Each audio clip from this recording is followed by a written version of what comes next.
All right, guys, welcome to lab number 3, chemiluminescence with luminol. So we're going to go over the different chemicals that we're going to use in this lab, show you how your station should be set up. Otherwise, it's a pretty easy lab, so just kind of pay attention to what happens so that you can answer all of the post-lab questions. Now, those of you virtual, you are going to find some of your post-lab questions from this first slide in the background information, so make sure you read through that to answer those questions. All right, so the materials that we are using for this lab, we are using luminol, sodium carbonate, sodium bicarbonate, ammonium carbonate, and copper 2 sulfate. All right, so remember guys, sodium bicarbonate is baking soda. We've got sodium carbonate, which is very similar, but not the same thing. Copper sulfate, which is blue in color. Ammonium carbonate, which smells terrible. And then pre-portioned, you can't really see it, but this is luminol. Luminol reacts with sunlight or light, so we've got to keep it pre-packaged before we do this lab. All right, so the apparatus for this lab. So we've got our ring stand set up with clear tubing and a funnel on top. So we are going to mix chemicals in 2 graduated cylinders labeled A and B. So we're going to put certain chemicals in graduated cylinder A. We've got hydrogen peroxide and water in graduated cylinder B. When we are done mixing our chemicals, we are going to put both of these graduated cylinders into the funnel at the same time. When they react with each other, if it works correctly and our measurements were right, they should glow a bright blue. So we'll turn the lights off to make sure we can see that bright blue color. That's where we get chemiluminescence from. Luminescence means to light up. Chemi means chemicals, so chemicals that create light. All right, so first, before we start this, I want to do a quick demonstration on how we use a scale.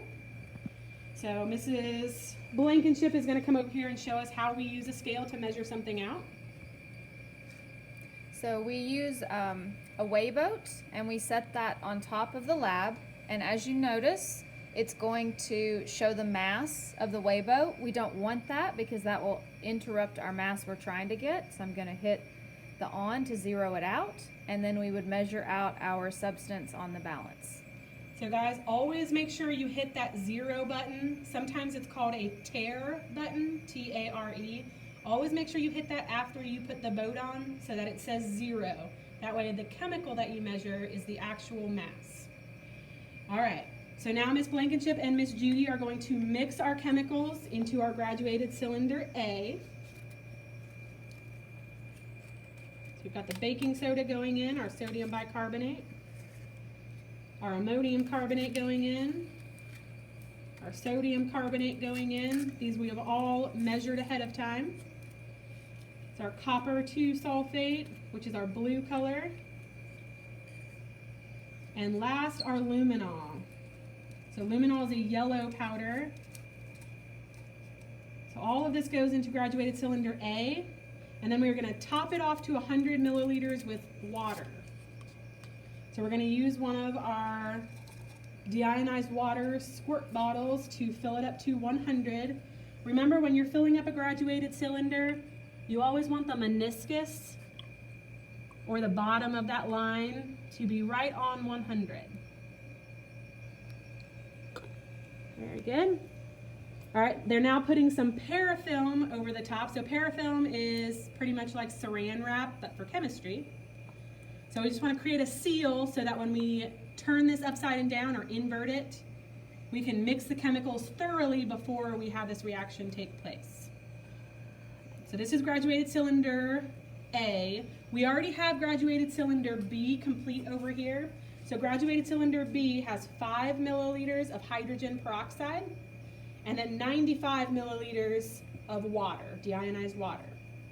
So you can see Ms. Blankenship is over here inverting our graduated cylinder A to make sure it's fully mixed up. Miss Judy is doing the same thing with graduated cylinder B.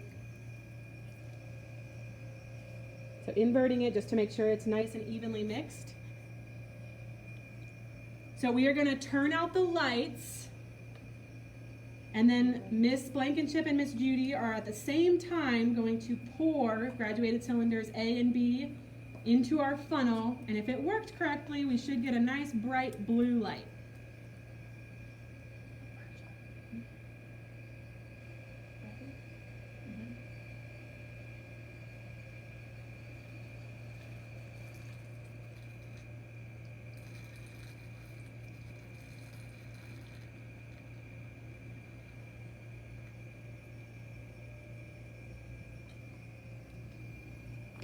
Look at that, guys.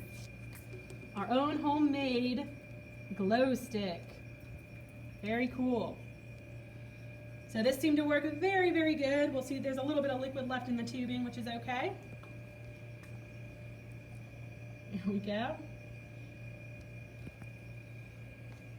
Awesome, awesome. All right, so Miss Judy's gonna hit the lights for us. So those of you virtually, so you'll notice after a while, it starts to change color. Okay, so it doesn't glow for very long. So those of you that are virtual, you guys are going to answer the post-lab questions. All of the answers for these post-lab questions can be found on the first slide under background information. Or you can ask your teacher for help if you need it. If you have Miss Koleski, there's one more slide with a couple questions on it, so make sure you complete slide number 3 as well. Please let your teacher know, either Miss Blankenship, Miss Judy, or Miss Koleski, know if you have any questions. And then don't forget to create a cover sheet for your lab. So remember, cover sheets have the name of the lab, which is on the front, chemiluminescence with luminol, your name first and last, the date that you did the lab, and a picture. So you could put a picture of how we have this set up. You could put a picture of the chemicals, whatever you need, but it does need to include color. All right, guys, so that concludes our lab number 3, chemiluminescence with luminol. Have a great day, guys.